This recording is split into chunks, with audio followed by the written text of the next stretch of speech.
moving forward.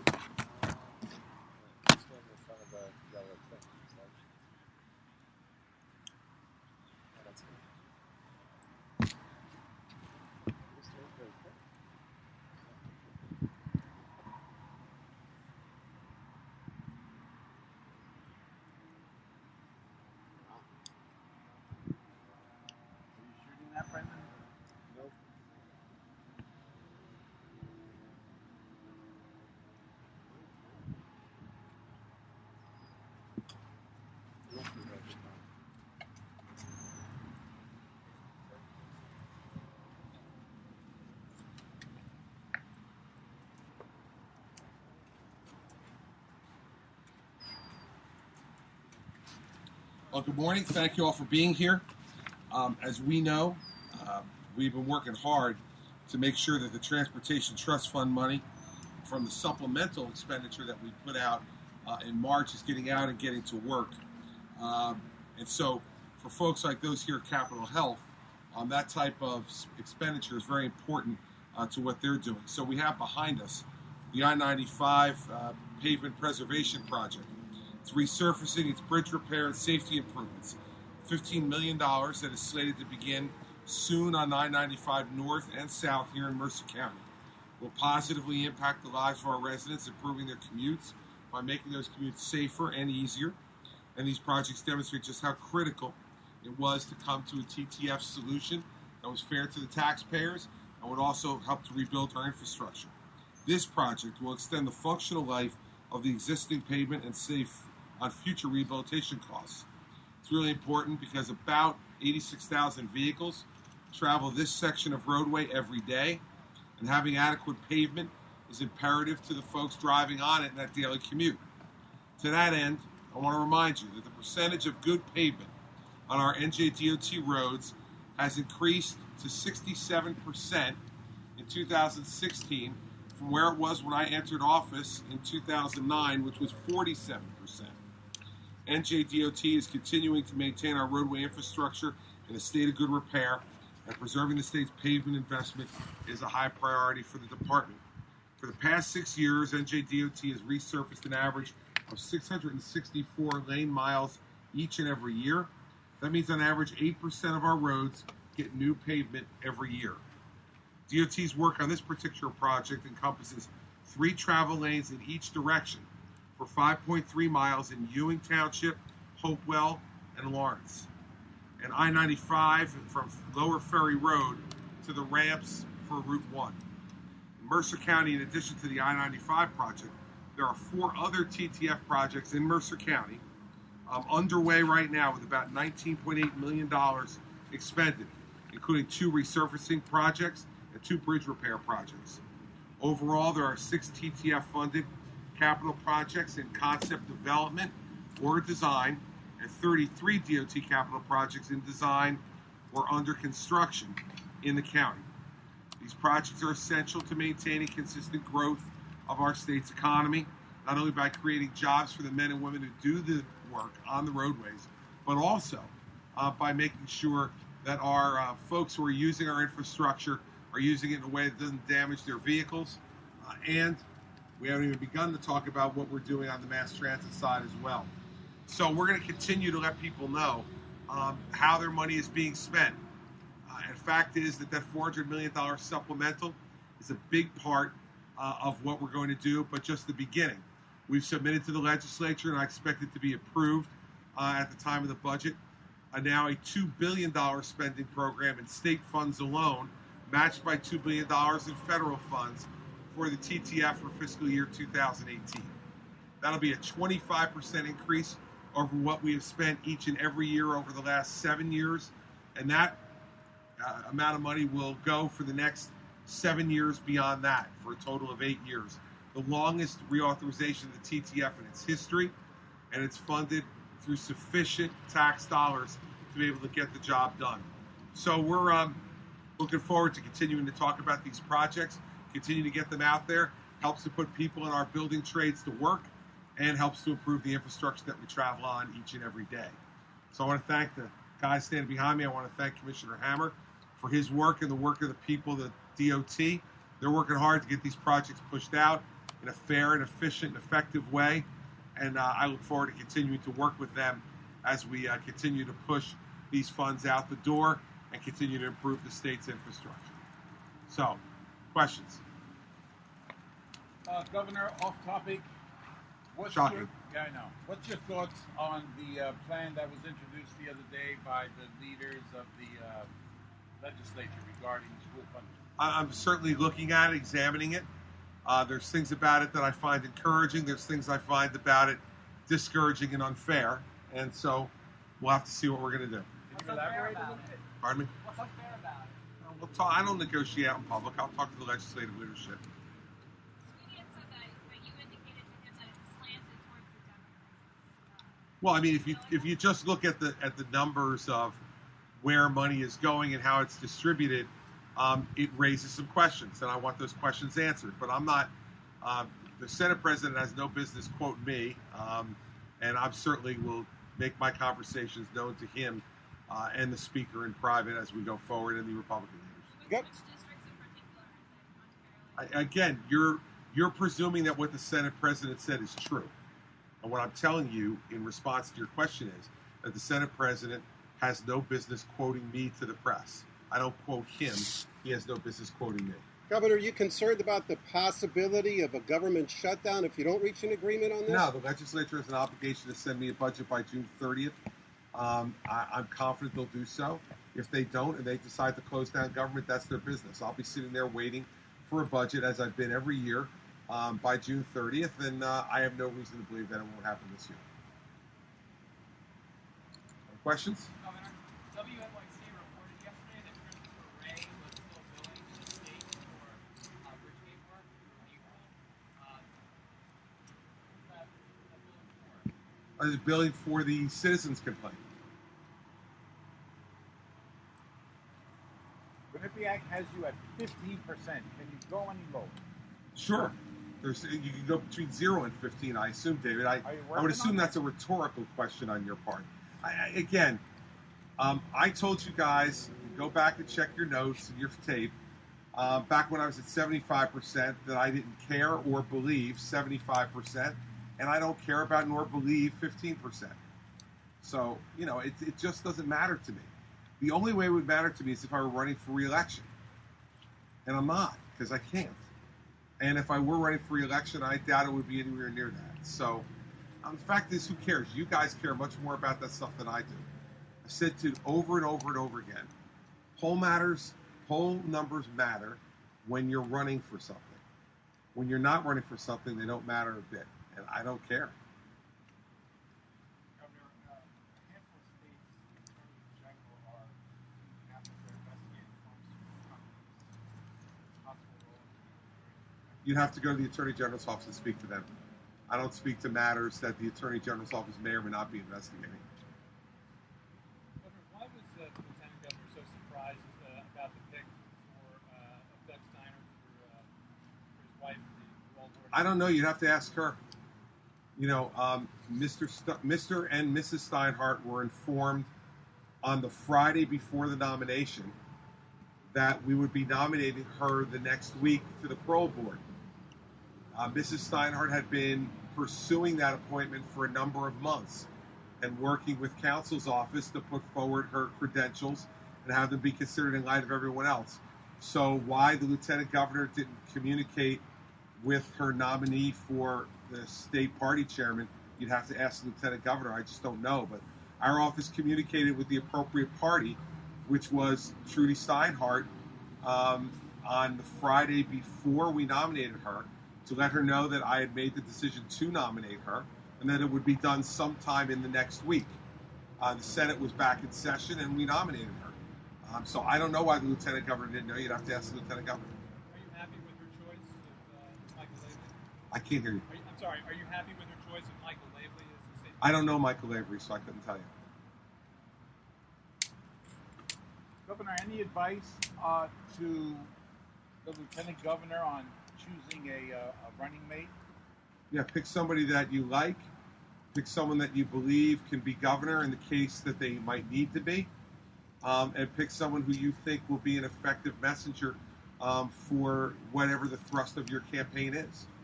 And I think those are the best criteria to use in picking a lieutenant governor, and that's what I used in picking her twice. And I hope that she has the same level of success with her choice that I had with mine. Anyone you like? Pardon me? Anyone that you like? Doesn't matter what I like. I'm not picking.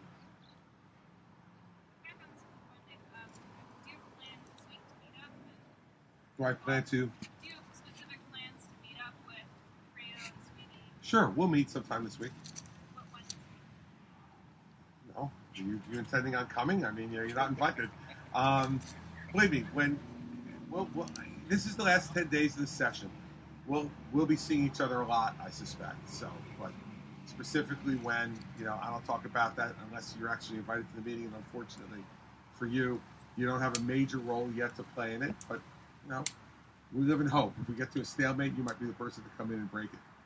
I have a question on pay equity. There was some talk about a possible last-minute deal to hammer out concessions and resolve differences on the pay equity bill. I'm told that's now effectively dead. Can you confirm that it's not something that... I have no idea. That's up to the legislature. But you're not at an impasse with the... I've been in conversations over the last number of months with Senator Allen and with Senator Sweeney over this issue, and by extension through them to Senator Weinberg. And, if they send a bill to my desk that's acceptable, I'll sign it. If they don't, I won't.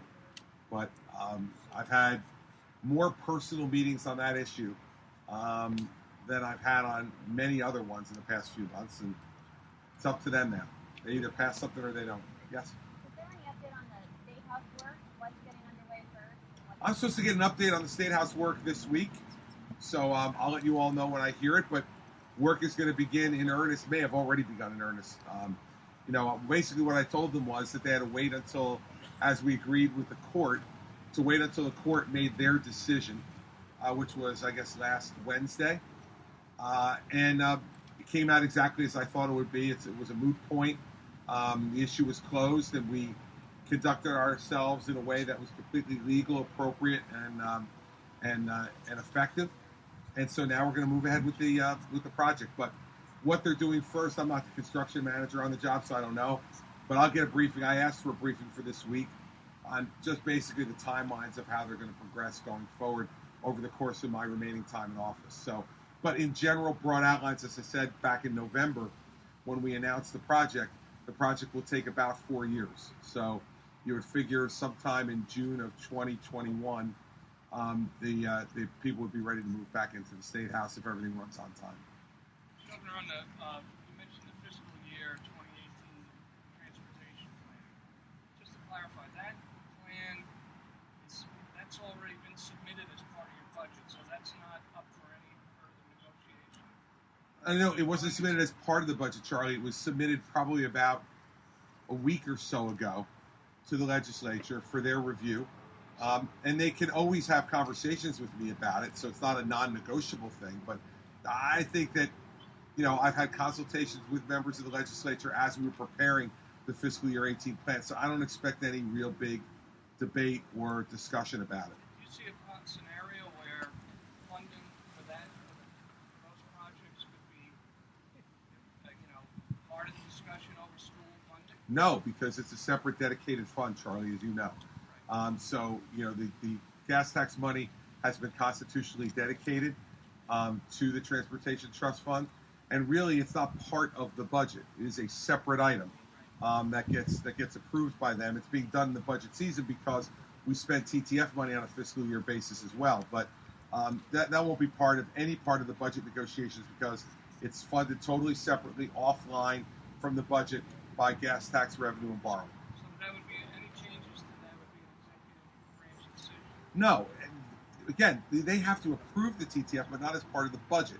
It's a separate item. So, there might be negotiation over that. But as I told you, we've been having conversations with members of the leadership on both sides of the aisle over the course of the last number of months in preparing it as a way of trying to avoid any kind of problems at the end.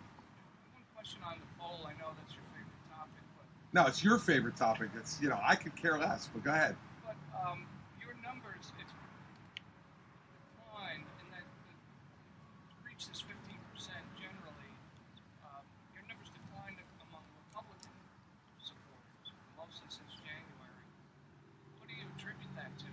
Charlie, Charlie, all I know is that when I go out to Republican events, I don't detect that decline. And I'm not going to get into the minutia of the way the public polls do polling, but I think, if the public polling was so accurate, Hillary Clinton would be president. And so I don't think this public polling has been all that accurate. And I told you all that so that you will recall, and I hope you will write it, that when I was at 75%, I told you I didn't think there was any way I was at 75% in a state that has 850,000 more Democrats than Republicans. And so, the fact is, this polling, I think, that's why I don't care that much about it. The polls that matter are when people actually go in and vote. And it would be nice if people actually polled voters or people who are likely to vote. Because everybody else's opinion, quite frankly, doesn't matter about whether you like a public official or you don't, unless you're willing to move forward and exercise that preference at the polling places. And so, I have not found that most of the time the polling by these public institutions have been all that accurate. And most of the time, our own internal polls, ourselves and the Democrats, have been much better than theirs because we actually take the time to poll voters and not just anybody with an opinion. It's a tribute to maybe your very public association with President Trump. Very popular. Charlie, you could attribute it to any number of things. I mean, you guys all know, so you could attribute it to any number of things. But again, it's not something that matters any great deal to me. And it's not something that's had any effect on my ability to be able to exercise my authority as governor. You guys love to write about it. I mean, when there's not a horse race, you guys want to make a horse race. I'm not a factor in this election because I'm not on the ballot, any more than Tom Kean was a factor in the 1989 race, the last time we had a two-term governor. His poll numbers were better than mine, and Jim Florio beat Jim Courter by 540,000 votes. Now, never heard Tom Kean get blamed for that. That because Tom Kean and Republican policies were so unpopular, Jim Florio won. I think this polling indication is a natural kind of reaction to a time when you've had one party in the governorship for 8 years. David? Still going to let the guy from WFAN have a party at Drumthwack? Well, I was on this morning, and what I said to him a week or so ago when I was on was, he could have a party there if he wanted to. I didn't think I was going to be able to be there because I was going to be on vacation. I've since found out that I'm not going to be on vacation then because Sarah's got to go back to school by the 23rd of August. I think this fight's on the 26th or something. So now I may actually co-host the party with him. So we'll see what happens. But you guys need to have a bit of a sense of humor. This is a mostly comedy kind of sports show. Craig and I have known each other for 14 years. We have a lot of banter back and forth, a lot of things that he says that I react to that are meant in jest. So I never know whether Craig's really serious about what he's talking about or not. When we get to August, if he calls me and says, hey, I really want to have the party, I have no problem with having a party there. I have parties there all the time. Governor, what's left? I mean, what's on the bucket list in terms of stuff you really want to accomplish in the next, you've got 10 days, really. Listen, I've laid out a bunch of different things. We'll see what happens between now and the 30th. I don't publicly, negotiate these things. There are priorities I've laid out. We'll see if we can get them accomplished or not. The most important thing is to get a budget done. We'll do that. There are some other issues that I care about that we'll try to get done and see if we can. If we can, great. If we can't, that's okay too. But you have to work with the legislature to try to get these things done. I've worked with the legislature of the opposite party every minute of my governorship and accomplished an enormous number of things that people said were not possible. So just take a breath. We'll see what we can do in the next few days. Governor, is Christopher Wray still your attorney at this moment, or? Sure. Since he's likely to be the next FBI director, when will that relationship end? When he's confirmed as FBI director and he leaves his law firm, I suspect. Right now, there's nothing that I know of that he's doing for me. But is he still my attorney if I need one? Yeah, unless he fires me. I'm not certainly going to fire him. He's been a great lawyer for me and a good friend. But he's still my lawyer unless and until he no longer is practicing law. And that would be if he if and when, and I'm confident it'll be when, he's confirmed as FBI director. But as far as I know, I haven't had an attorney-client conversation with Chris in a number of months since the citizens complaint issue came to a close. A number of months, whenever that was, a number of months ago. Governor, if the Let's go to her first call. So there was a bill that passed the Senate yesterday that would give you and the New York governor power over the water. Do you have any thoughts on it? At first I heard of it was when I read about it this morning. So I'll have to take a look at it when it gets to my desk. I'll talk to Governor Cuomo about what his view is of it. Because as you know, with those bi-state commissions, we have to pass identical legislation for it to actually go into effect. So I first have to look at it, which I haven't, because I didn't know about it until this morning. And then I'll talk to Governor Cuomo about it and see where we are.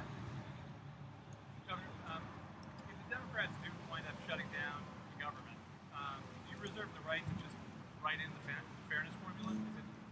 I don't get into speculation about that stuff, Claude, and I don't think it'll happen. I don't think that the Democrats would be that irresponsible or that politically stupid to close down the government in an election year. Because remember, of all the people who could make this decision, I'm the only one who's not up for election. So I don't know why they would do that, but I just don't believe it'll happen. So I'm not worried about it. We've always been able to come to conclusions, David. Governor, you think the White House, this White House, has stabilized now? Do I think what? The White House has stabilized. I don't work there. I have no way of knowing. Charlie, you had something? Yeah, you mentioned some priorities of things you want to get done. One of them would be possibly the internet legal advertising bill, which ran amok ran aground, I should say, in December. No, like we're still in the process of counting every legal ad that's been in the newspapers, both daily and weekly, in 2016. We've already proven that the Press Association lied. And once again, undersold how much is going on there. We're now just getting to the extent of their lie and how much they're ripping off the taxpayers for legal ads that do nothing more than pay your salaries. And quite frankly, I have no problem with them paying your salaries, but they shouldn't be able to do it with taxpayer money. They should have to do it through advertising money. And these advertisements, no one reads them. No one reads these things. They're an absolute waste of time and energy that could be done on the internet. Whether it will happen or not, I have no idea. That's up to the legislature, and whether they have the guts to stand up to the tactics that your publishers and editors pulled in December to lie about the kind of revenue they make about it, and then to use their front pages as lobbying tools for their own personal financial interests. So, if the public wants to continue to pay for that, that's up to them. But the fact is that this is a government subsidy of what's supposed to be an independent group. This is why we ended the government subsidy of NJN. And here's David Cruz still here, doing great. I remember when we proposed the NJN stuff back in 2010, guaranteed NJN was going to go out of business. There would be no regular New Jersey television coverage anymore. All these people would be out of work. Nothing would be happening. Here we are now, almost 7 years since NJN became NJTV. And NJTV, Michael Aaron still has both his shows. David Cruz is an active member of your press corps, out at all the events that he needs to be, traveling to conventions, doing other things. So I'm sure they must be doing fairly well over at NJTV and able to, sustain their operation. I don't believe that the government should be subsidizing media, especially if you're the ones who are supposed to be covering us. I told you, when I first became governor, I got brought to me the very uncomfortable proposal of whether I would approve raises for certain people at NJN. And some of them were people who were actually covering me on a day-to-day basis. So what am I supposed to do at that point? If I approve the raises, people will say I'm using public money to try to curry favor and create a bias among people who are covering me.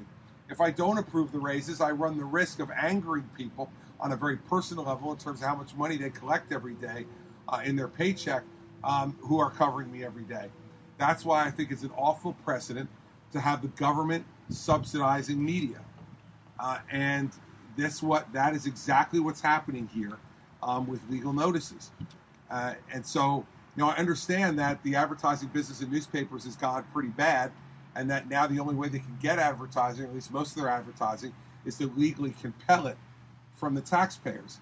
I don't think that's fair. I don't think it's right. And if there were other industries that were doing that by legal compulsion, who also had the supposedly independent responsibility to critique government, I can just tell you, I watched the coverage last December. There was nothing independent about that coverage.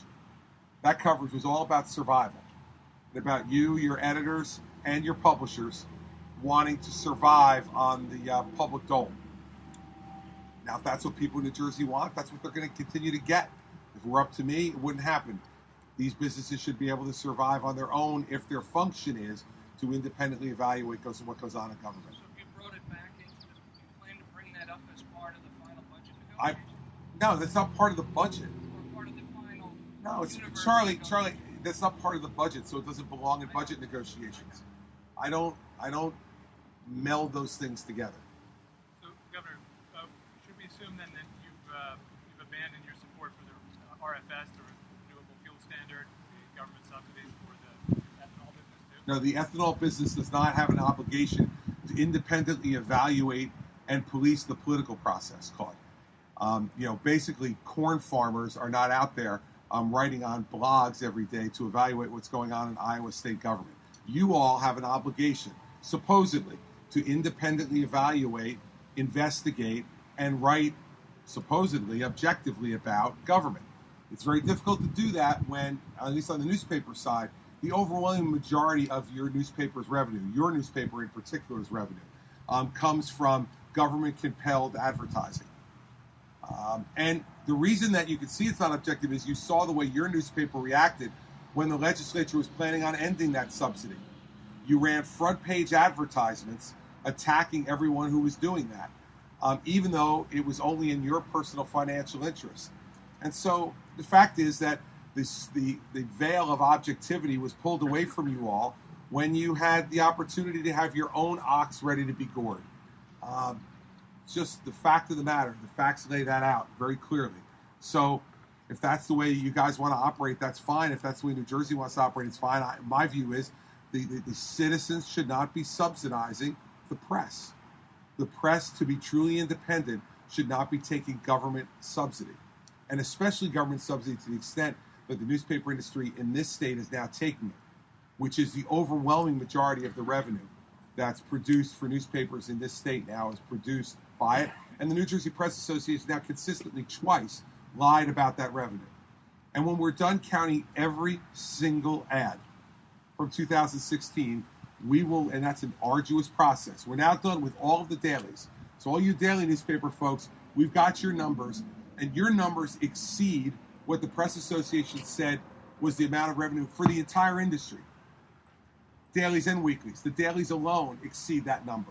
So when we add the weeklies into this, our number, which was our estimate of close to $80 million, is going to be very, very close to that being correct.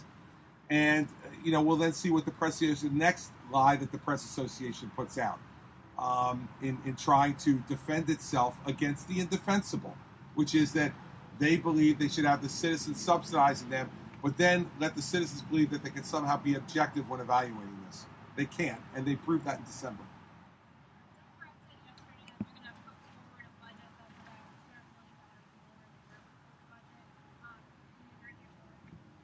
It's actually more than that because you have to add in their school funding too, which I don't think they added, and that's another 100 to 125 million. When you add the 100 million that they want to add to the formula, and the 25 million in new pre-K money that they want, so it's really closer to $325 million in additional spending that they want. And so that'll be all parts of discussion as we go forward in the next 10 days.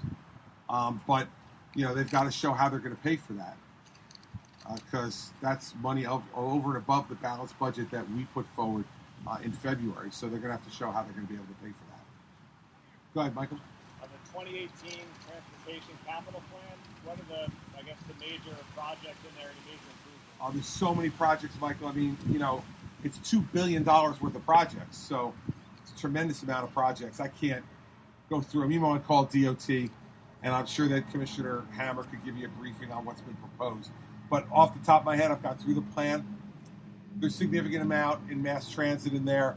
There's significant amount of money for light rail and continuing the light rail from Hudson up into Bergen. There's a number of different projects and road projects and bridge projects in there. But I couldn't go through all of them for you. But if you call DOT, I'm sure they'll be happy to do that for you.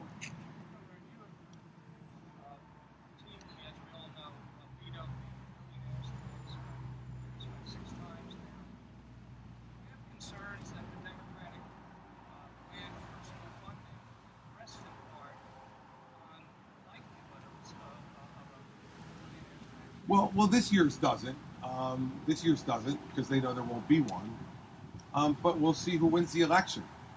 Obviously, what we know is that, Mr. Murphy has said that he's going to raise every tax he can get his hands on. He's talked about the millionaire's tax. He's talked about the estate tax, increasing the sales tax, a new dedicated tax for mass transit.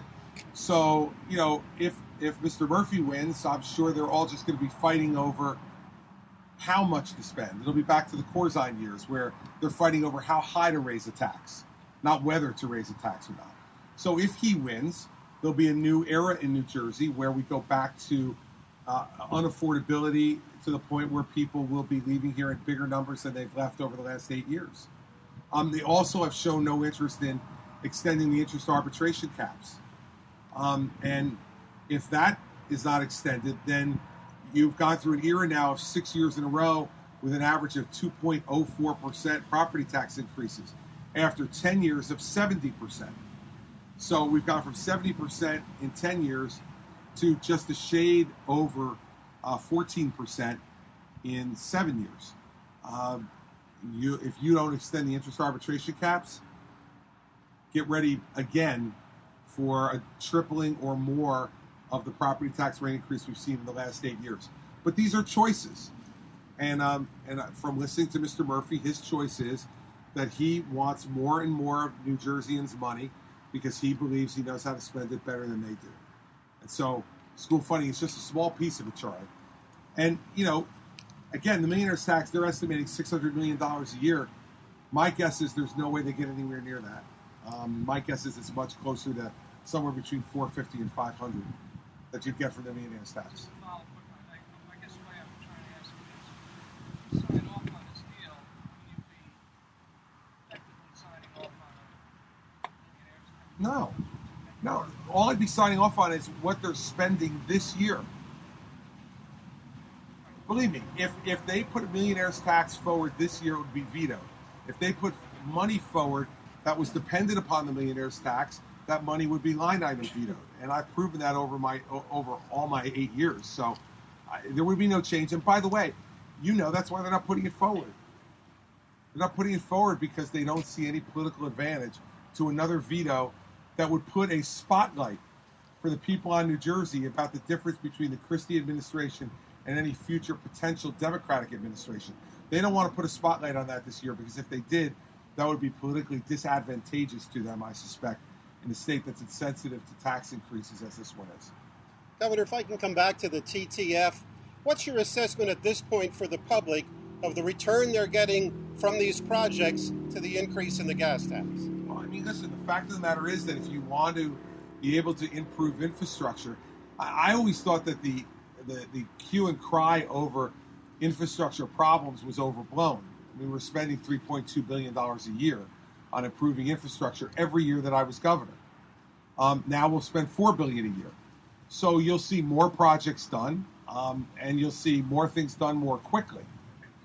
In the end, though, the assessment, Phil, is not just what do you get for the increase in the gas tax. The assessment also has to be you got an increased gas tax, but now, as of January 1, you have no estate tax. You have a lower sales tax.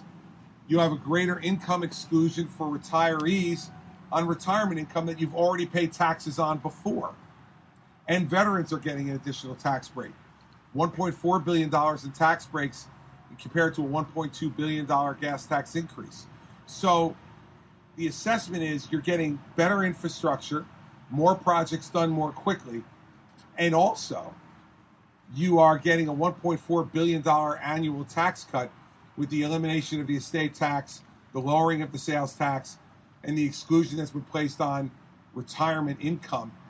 And the fairness of that is because you've already paid tax on that before you saved it for your retirement in most instances. And so why would you want to pay taxes, or should you have to pay taxes on it again when you withdraw that money? So I think that when people evaluate the entire package, it was a package that was extraordinarily advantageous both to the commuter and traveler and to the taxpayer of the state.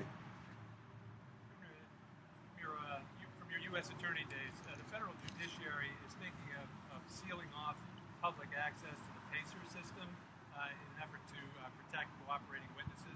I'm wondering what your thoughts are on that. Well, I think it's always a challenge for the U.S. Attorney's Office and the courts to strike an appropriate balance between public access and doing the public good. And so I would hope that whoever the new U.S. Attorney is will be able to work with Chief Judge Linares to come up with a plan that makes sense for protecting the identity of cooperating witnesses, which is very important in the course of any kind of prosecution, but also to make sure that the public has appropriate access to the documents that are contained within, the federal court system. So it's always a tough balance to have to reach. But, I'm confident that if we get the right U.S. Attorney, I have great confidence in Judge Linares, Chief Judge Linares now. And I think they'll work together to come to an appropriate balance of that. I'm confident that they will. But that'll mean having the right U.S. Attorney, and hopefully we will.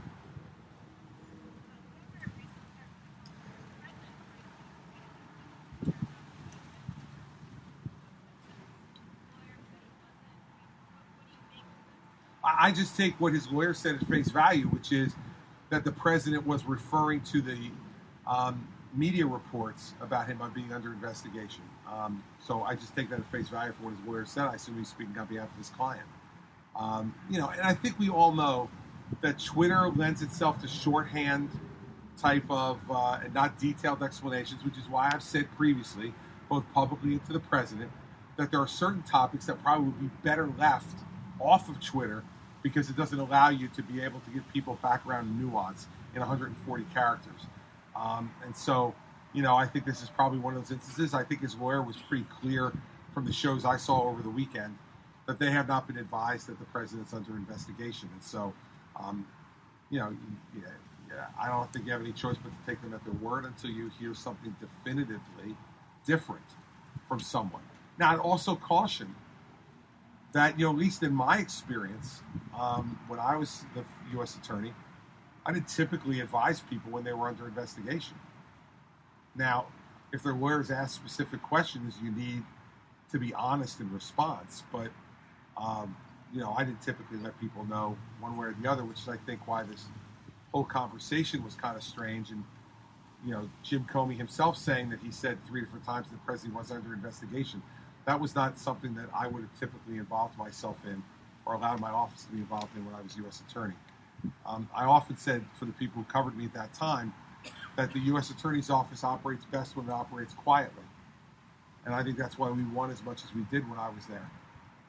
We let things become public when they needed to become public and not before. Listen, that's... I think that... as I've said before, I think the president uses social media very effectively, often, and sometimes I think he uses social media in a way that's not helpful. But that's something I've said before, and I don't think it's anything new. David, do you have something? No. Oh, you decided to skip it? Yeah. All right, well, a little discretion from David Cruz. Yes, Claude. No discretion from Claude, however, but yeah. Has the special counsel's office approached you personally about preserving any documents No. related to the transition? No. Nope. Has the transition, as you oversaw it from April through November 3rd, 6th, I guess, been approached? Not that I'm aware of. But again, I left the transition on November 11th, so I wouldn't have any reason to know what went on post-November 11th. It's not like people are advising me on a regular basis as to what went on in the transition then or now what's going on with the transition. I left the transition on November 11th as chairman, so I wouldn't have any way of knowing. All I can tell you is that I have not been personally approached by anyone about anything having to do with the transition. Well, you were running the transition. Making a recommendation for a ambassador to Russia. Making a recommendation on what? For an ambassador to Russia. No, I did not make a recommendation for ambassador to Russia. Although, if you want to be considered, I'd be happy to send you there. Like Yeah. Anything else?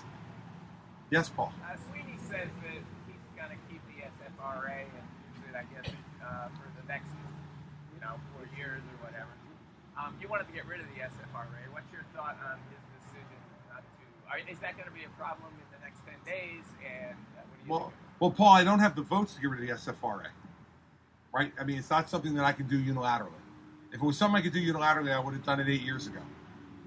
And this is part of I read what people write, and I wonder if they live in the same world. The governor is powerful, but the governor is not an emperor. And I can't get rid of the SFRA. Believe me, if I could, I would, because it's fundamentally unfair. And the way it's been jerry-rigged since it was originally put together, with this whole harmless money and adjustment aid and enrollment caps and all the rest of this stuff, has all been just political folly that has nothing to do with educational choices for kids. So I think the SFRA is a failed formula. I've said that for a long time. But unless and until Republicans get a majority in the legislature, there's no way for us to change it. We can play around the edges of the funding formula, but you can't get rid of the funding formula unless you get a Republican majority in the legislature. So, I think that you'll see SFRA probably. I mean, I don't know what the next administration will do, who they'll be, and what they'll do. But my guess is that you won't see any significant changes in that until you get to redistricting again in 2021 and the election thereafter. Because, as I said at the time in 2011, I remember having a conversation with the late Alan Rosenthal, who was the tie-breaking member, as you'll remember, on that commission. And I said to him, this was in the spring of 2011 now. I said, Alan, under the map that the Democrats are proposing, if I got 60% of the vote for re-election, I wouldn't win one seat. And he looked at me and said, Governor, that's ridiculous. And if you won 60% of the election of the vote, you'd win the legislature back under the Democratic map. And I said, Alan, I'll bet you anything you want that wouldn't happen. And he said to me, I'll bet you dinner anywhere in the world you want, that if you got 60% of the vote for re-election, that you'd win back the legislature under the Democratic map. We shook hands on a deal. Unfortunately, Alan passed away before I got 61% of the vote and didn't win one seat in the legislature. There are lots of speculation about why we didn't win seats in the legislature. And I would tell you that I believe the reason we didn't win votes in the legislature is because of the map. And, the districts where we had a chance, where we came close, were districts like 14, 18, 36, 38, where we came close. Districts like 1, 2, and 3 were non-competitive. And 7 would be non-competitive. I mean, when you look at the map the way it is now, 1 is non-competitive for Republicans because Jeff Van Drew is so personally popular. And I think if anybody else ran other than Jeff Van Drew, Republicans would win that district back. But by the same token, District 7 is not competitive, in my view, for Republicans, except that Diane Allen is the candidate, or has been the candidate, and Diane Allen has consistently won. But I think everybody agreed at the time that 1 and 7 were basically a personality wash. They'd flip back evenly.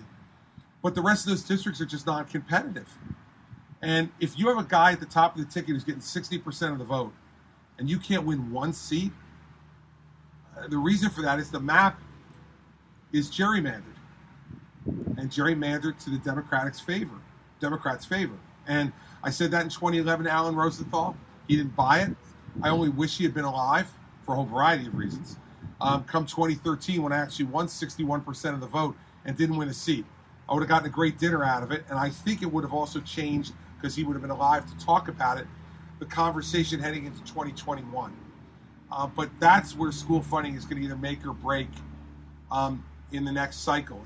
Are we going to continue to have Democratic domination of the legislature? If we do, they will not change SFRA. Even though some Democratic districts are disadvantaged by it too. But they won't change it because the Democratic Party is an urban-dominated party, and as long as places like Newark and Jersey City and Hoboken and Camden and Trenton and others continue to disproportionately benefit from this, they're not going to change it. And unfortunately, it's one of the areas where a governor can't change it on his or her own. So, did the best we could. We made the issue of it. But unless you got 21 and 41, you're not getting a new school funding formula.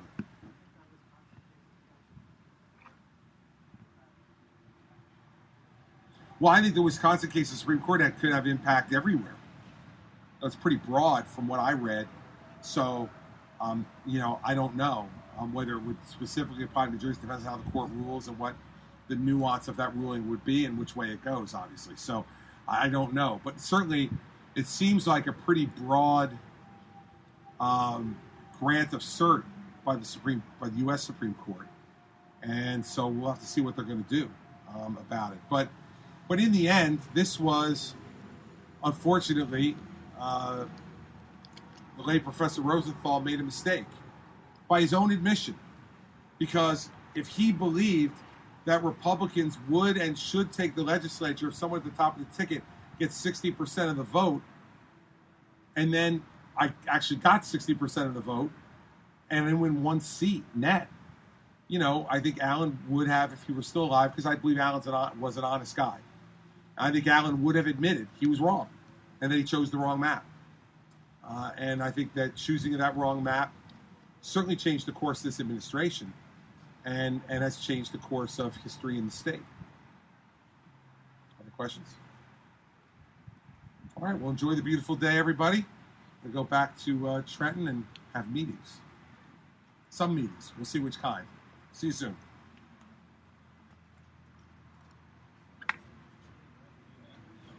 So I was reading a book about the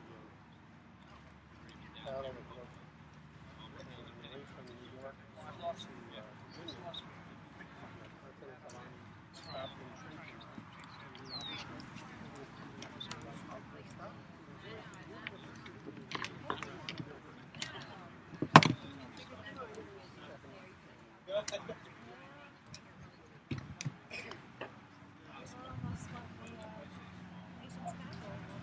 Oh yeah. Philly wasn't.